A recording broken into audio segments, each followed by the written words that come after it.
Good day, everyone, and welcome to the Yellow Couch. And I'm your host, Reverend Dr. Heather Francis, and this is my daughter, Gabrielle Curvin. And today we're going to give you part one of understanding and debunking stereotypes surrounding mental illness. And in this episode, we're going to take a look at dissociative identity disorder. And my daughter Gabrielle is going to define it and she's going to describe it. And then in part two, she's going to talk about some of the common misconceptions and questions that surround this disorder. I believe this is really relevant right now, even with what's going on with the pandemic. People who suffer from mental illness, they could be a little bit worse. So I think that this is really going to be a very educational program. Understand that my daughter Gabrielle is not a professional. She does not claim to be an expert in the field of psychology. All of the information that she's going to be giving you in these programs come from what she's been taught as a psychology major in university. So sit back, relax, and enjoy as Gabby takes over talking about dissociative identity disorder. Take it away, Gabby. Okay, so dissociative identity disorder. What is a dissociative disorder? So first we're going to talk about what that means.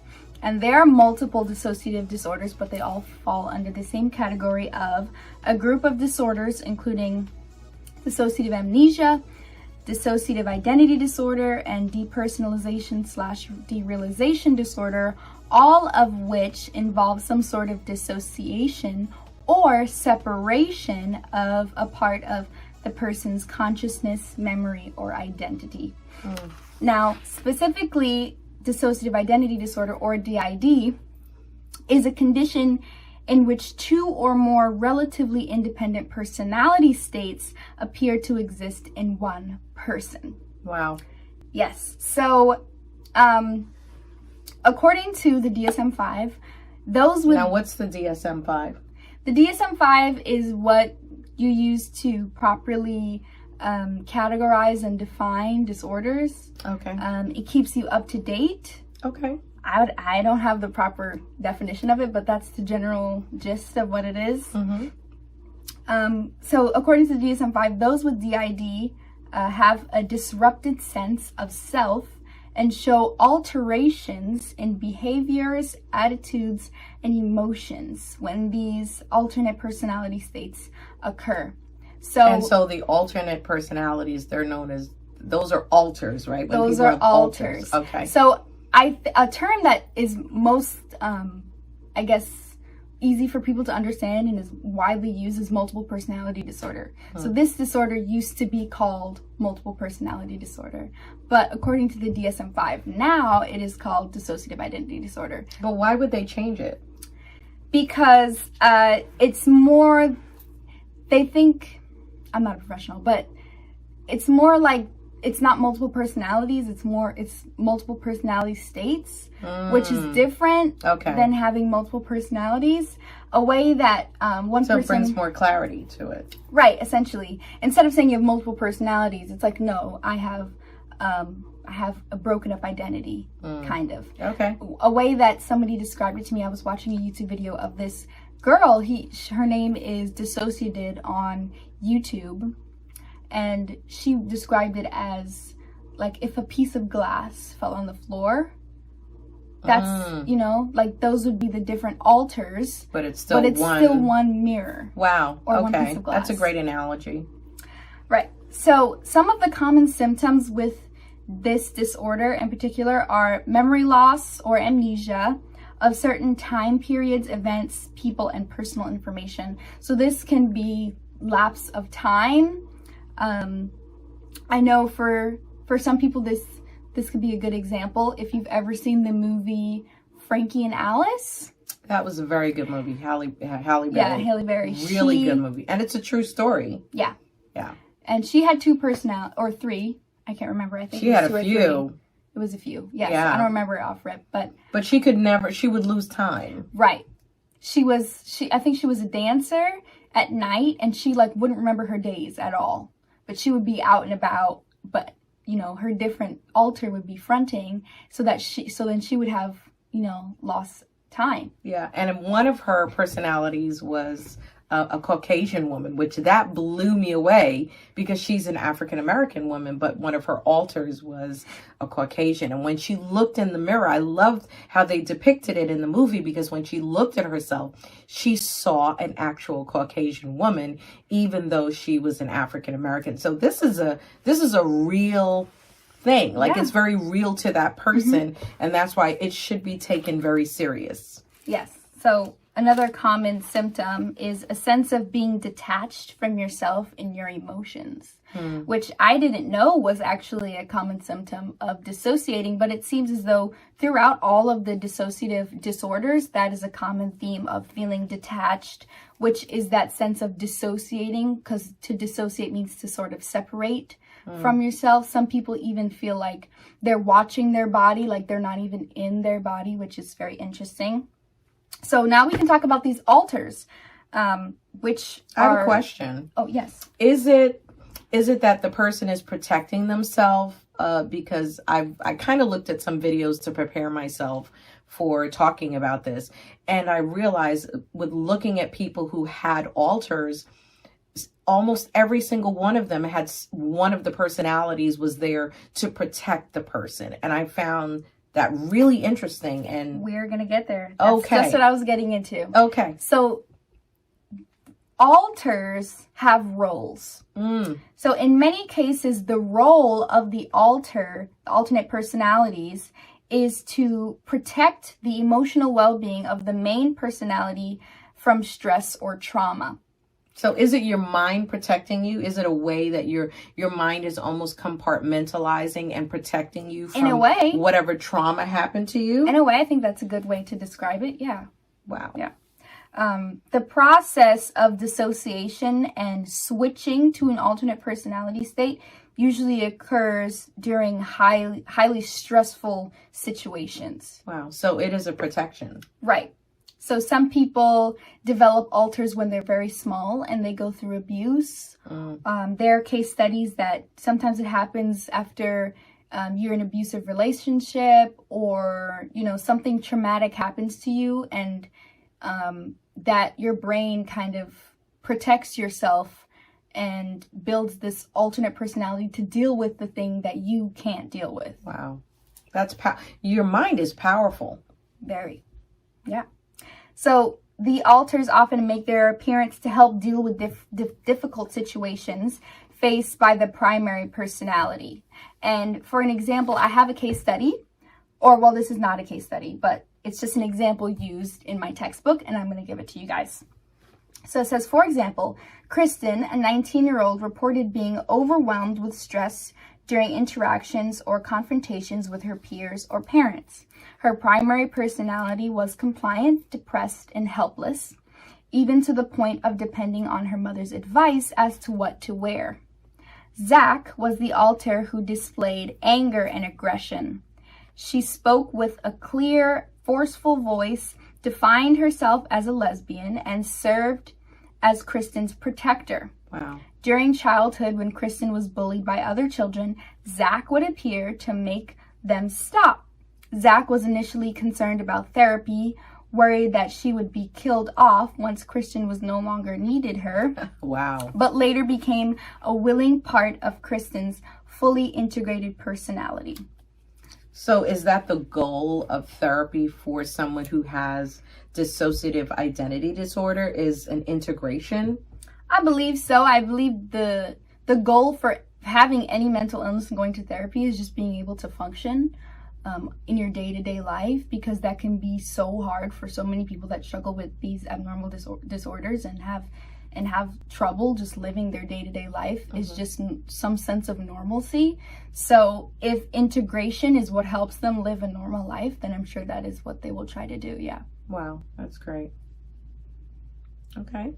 So there is a lot of controversy surrounding diagnosis, which I didn't know.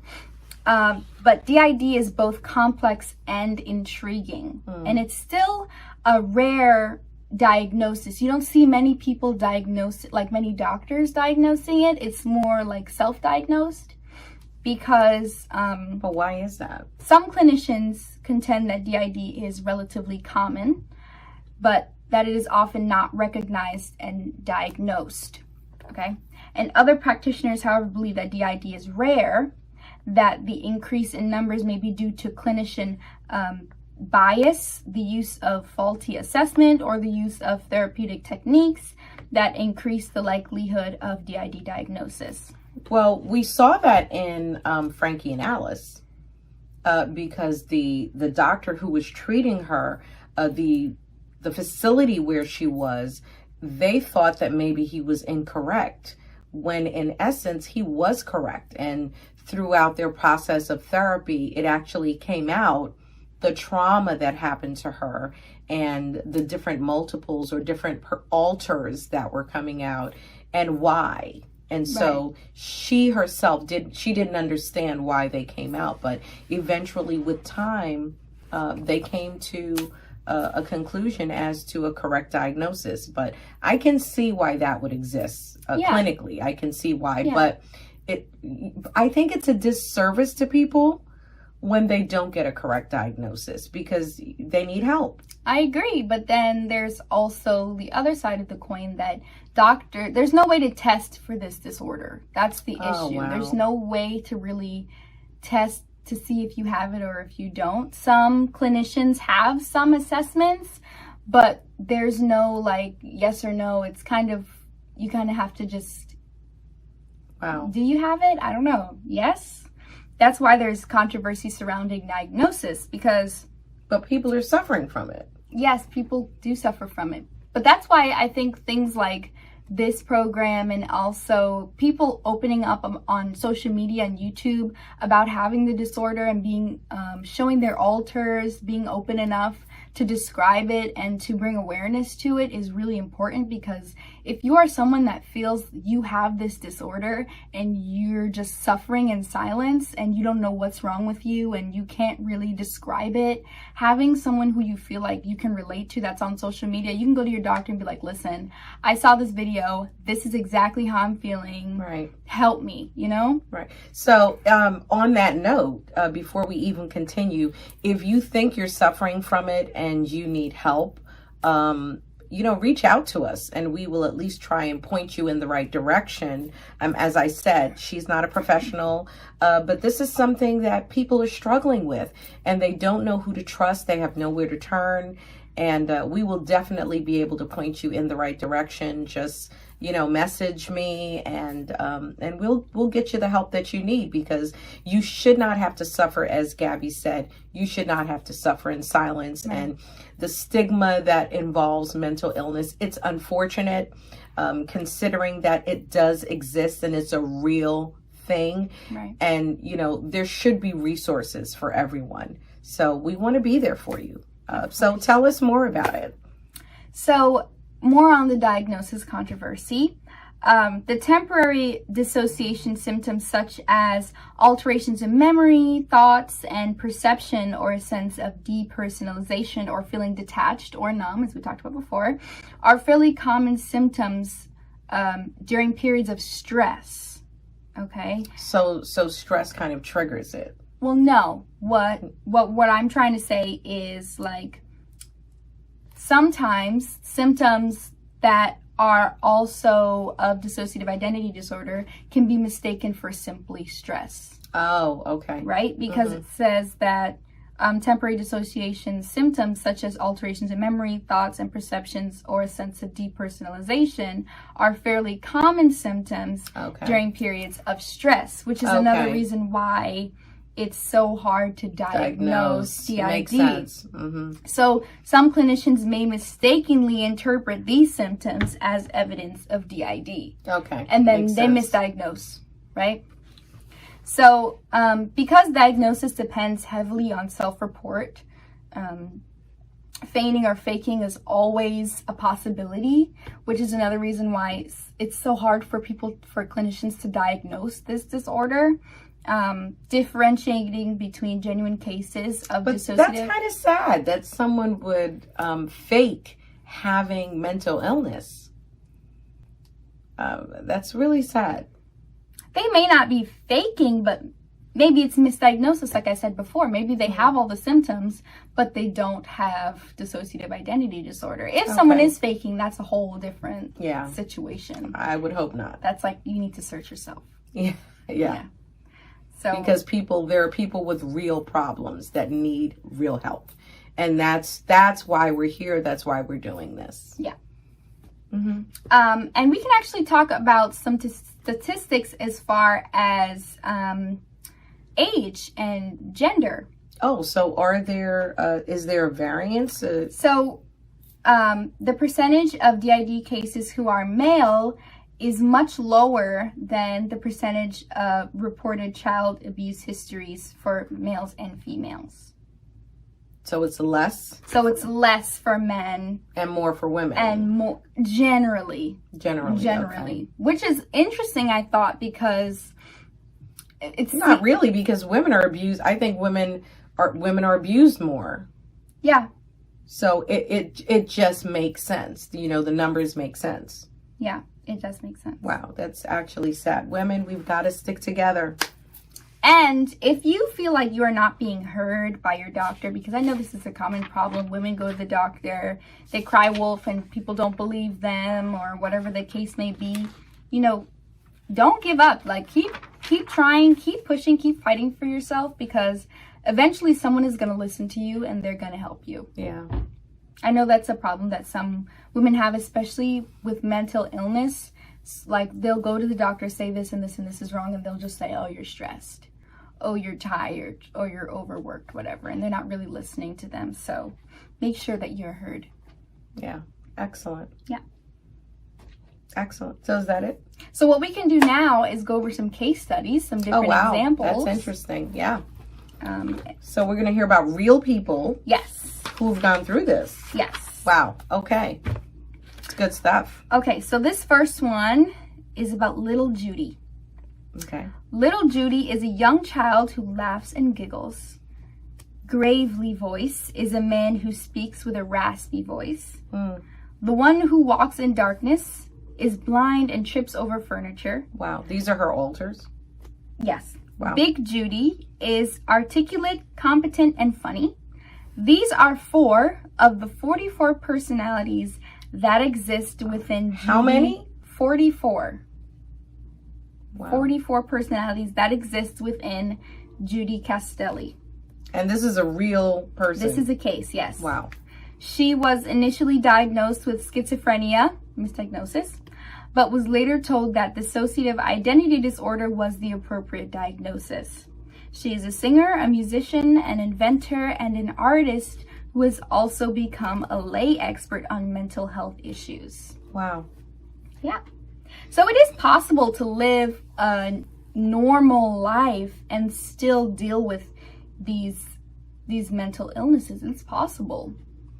I find it interesting how her struggle has turned out to be her profession, because that's basically what happened. Now you said she's a singer, musician, and inventor, and she's become a lay expert on mental health issues, and I hate to say this, but I think it's true that God doesn't waste any experience that you go through in your life. And everything that you go through, it's to help or assist someone else who's coming behind you. They're dealing with something, and because you found the courage to face it and to deal with it, and now you've gotten information, you can help someone else. So that's big. I agree. Wow. Definitely, you don't go through something only for yourself. There's always another reason. Yeah. So another case study we can go through a few. Really interesting stuff. Okay. Awesome information, by the way. Awesome. Okay, so here is a former NFL star and Heisman Trophy winner, Herschel Walker. You may be familiar with him. He is a dissociative identity disorder carrier. He has dissociative identity disorder, and he has a book about his ongoing struggle with dissociative identity disorder and his efforts to integrate his 12 alters. Wow. In his recent book, Breaking Free: My Struggle with Dissociative Identity Disorder. And he's African American. He is African American, yes. He describes his alters as including the warrior, who appeared as he played football, and the hero, who had the role of making public appearances. Wow. Yes. So, like I said before, all of the alters, they have their purpose, and they show up in specific portions of their life. I feel like the protector, you usually see that person come up, or that alter come up when a child is little. Sometimes children are reported to have these alters. It's just that they're not really recognized until they get much older. Wow. So, yeah. What I found really interesting in watching Frankie and Alice was that each alter dressed completely different, had in some cases, they had different accents. They spoke differently, completely different mannerisms. And I remember at the beginning, Gabby explained to us that they have different personalities. And it really is a completely different personality. So one alter may wear their hair one way, their clothes a certain way, and then another alter can show up and have a completely different look, completely different attire, you know, completely different accent, mannerism. And it's amazing that your brain has the capacity to manifest different personalities. Yes, it is. Yep. So going back to what you just said, another thing in Frankie and Alice, something that I forgot to mention, is a common alter that some people with dissociative identity disorder have is a little. Now, littles are alters that are children. And in Frankie and Alice, she had a little alter. She was genius. That's right. And a lot of dissociative identity, people who have dissociative identity disorder, they have littles. And I'm not going to claim to know what the source of those littles are, but I think it's very interesting how some alters will claim to be 20 years old. They know their height, they know their weight, they know the color of their skin, they know everything about them, they know the way that their body is shaped, they know everything, and they know that they're in a host as well. They know that this body is the one that they're supposed to protect. They know when they're supposed to come out. A really, really good source for all this information I'm telling you is that girl on YouTube, Dissociated. Her videos are very interesting if you are, looking to get more information and just, dive a little bit deeper into exploring different alters and just understanding this disorder a little bit better, because, education won't kill you. Right. It can only help. Right. What I loved about Genius in the movie, by the way, the movie Frankie and Alice, I believe it's on Netflix. Is it Netflix? I don't know. It's either Netflix or Amazon Prime. And so you have to watch it, because if you struggle with mental illness, it's a wonderful movie for you to know you're not alone. She ended up becoming really successful, and it was due to Genius, because that little was, the word says it all, genius. Genius was really smart. She went back to school. Once she recognized what was going on in herself, or in her brain, what was going on in her life, and, losing time and all of these things that were happening in her life. And she came to terms with it and integrated, I'm learning terminology from Gabby. She actually went back to school and she got her degree, and she became a teacher, I believe. Yeah. She became a teacher. And so, and she ended up marrying, I think, a professor of psychology. So, or a doctor, something like that. I don't remember. Watch it. Go watch the movie. It's really, really good. And, but I think it's a testament to the fact that even if you do suffer with mental illness, there's hope for you. You don't have to sit back and, feel insecure and say, oh, it's only me. I'm on my own. I'm by myself. I'm suffering in silence. No, listen. You can overcome this. You can learn to deal with it and function and become a productive member of society, go back to school, and have a life and have a future and believe that it can happen. Yeah. So some final thoughts. I hope you learned a little bit about dissociative identity disorder. We are not done on the subject. We will be returning back to it for a part 2, dealing with misconceptions and questions, which there are a lot of misconceptions surrounding this disorder. So I hope you will join us for that next episode. And please, for this next episode, I hope that you'll watch Frankie and Alice, because it is one of the more accurate movies about dissociative identity disorder. Some of the other movies are not as accurate. So if you are looking for a movie that you think will help you understand this disorder a little bit better, that's a good one to watch. Wow. This is awesome. Gabby, thank you. Thank you for your insight on the subject. And honestly, I'm looking forward to part 2. And honestly, for all of you out there, I pray that this program has been enlightening, and I pray it has been enjoyable. And thank you for watching part 1. Please like and share the video. You never know who can benefit from watching it. You never know who you can help. I am my brother's keeper. And so I'm going to leave the final word for Gabby. Remember to have courage and be kind and stay positive. Oh, I like that. Bye.